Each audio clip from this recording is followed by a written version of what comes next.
kind of lose faith in the original founder and say, "Oh, we better replace them with a professional in quotation marks," right? And I really think that that's not paying off in almost all cases. I've seen the damage that that does, the lack of faith of the workforce, the lack of strategic insight. Almost always when an outsider is brought in as a new CEO, you just see the company fizzle. And so my passion here is to help those founders stay in charge for as long as they like. But of course the quid pro quo is companies changing fast, so you have to change along with it. If you can't change, then it's only natural to expect your investors to want to replace them with a close friend at some point in time.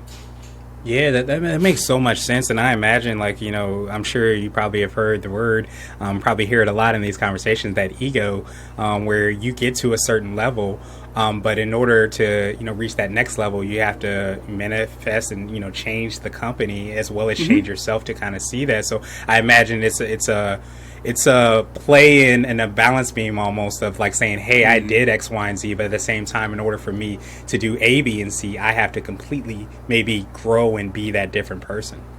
Yeah, and it's almost even harder than that. I mean, you're definitely onto something here, but I would say the hardest part about the startup journey is that the very things that made you successful as an early stage founder are gonna hurt you as a mid stage founder.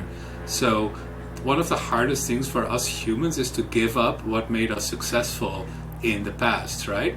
And so in the beginning, when you just start a startup and you're still figuring everything out, you have to be a perfect micromanager. You have to be on top of the experience. You have to understand exactly what customers are going through, have to take the customer calls. I could go on for an hour, but you get the drift, right?